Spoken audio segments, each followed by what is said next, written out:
This is the cult Uttar Pradesh that we have always known. India's most populous and also among the poorest states is always known for crimes, unemployment, political fault lines of caste and religion, bad governance, and poor socio-economic indicators. But today, is Uttar Pradesh still the same? Or maybe it has been transformed. Recently, Uttar Pradesh was there in the headlines because of the encounter of a local don, and now it is making headlines because of the Ram Mandir Bhumi Pujan. This is what the events we are seeing in the Uttar Pradesh, and this is what it has been known for. But if we look beyond these, Uttar Pradesh is changing and transforming.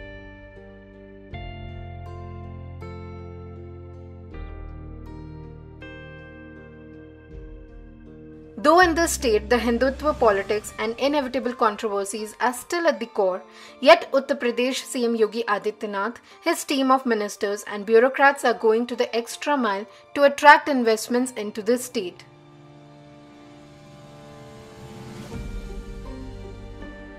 PepsiCo, global beverages and snacks major, is looking to invest Rs 500 crore to set up a unit to make its popular Lay's and Doritos chips. The plant would employ 1,500 people and bring benefits to farmers and vendors. After much deliberation, PepsiCo decided to set up the plant at Kosi Kalang in Mathura district in Uttar Pradesh instead of setting up the plant in the business-friendly states like Gujarat, Maharashtra, Andhra Pradesh or Tamil Nadu. When asked, the global giant said the applications got all the clearances via a single-window digital platform called Nivesh Mitra. To woo private sectors and startups, UP CM Adityanath wanted to build a robust, user-friendly, single-window clearance digital platform to monitor all applications and approvals, thus eliminating corruption, another segment which UP is famous for. Though petty corruption still exists in the state, the corruption in key areas is gradually declining. Today, Nivesh Mitra offers 149 services across 20 departments. In 2018 to 2020, it got over 2 lakh applications and gave over 1 lakh clearances. Now, apart from PepsiCo, Microsoft has agreed to set up a 4,000 people campus in Greater Noida, its third after Hyderabad and Bengaluru. ITC will also set up an integrated manufacturing and logistics facility.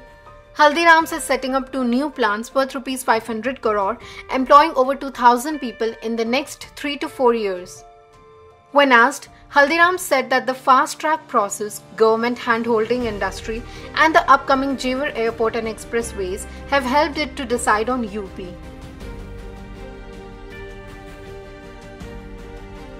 Uttar Pradesh is leading in expressways. The Agra-Lucknow expressways of 302 kilometers is completed, while the Purvanchal, Bundelkhand and Ganga expressways are underway. Airport projects are also taking off. The 30,000 crore rupees Jewar International Airport will be completed by 2022 to 23, and 12 new airports have been planned. The state's Yamuna Expressway Industrial Development Authority auctioned via video conferencing 63 acres of land for 27 industrial units, gathering investments of over Rs 1,600 crore, which would create over 32,000 jobs. Uttar Pradesh's relentless efforts to woo businesses, projects and investors are gradually turning fruitful. At the UP Investors Summit 2018, over 1,000 MOUs were signed, entailing investments of over Rs 4 lakh crore. UP's cumulative investments have doubled from over Rs 4 lakh crore in March 2015 to over Rs 8 lakh crore in March 2020.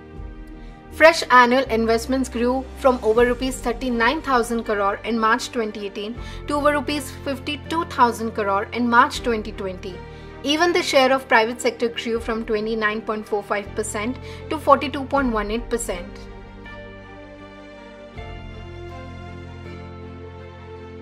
So, is this it? Is UP becoming the state that can grab the world's attention? Is it all changed? A place where investors would die to invest, where the youth really want to work? Even if the perception of Uttar Pradesh is changing, the historical baggage is still the obstacle that UP carries. The state has still the second lowest per capita in India, and forget to compete with the world. UP still needs to revive it to compete within the country. The encounters and crimes are still the highest. Since 2017, UP has seen about 3,900 encounters. While according to the National Crime Records Bureau 2018, UP has the second highest incidence of crime after Maharashtra.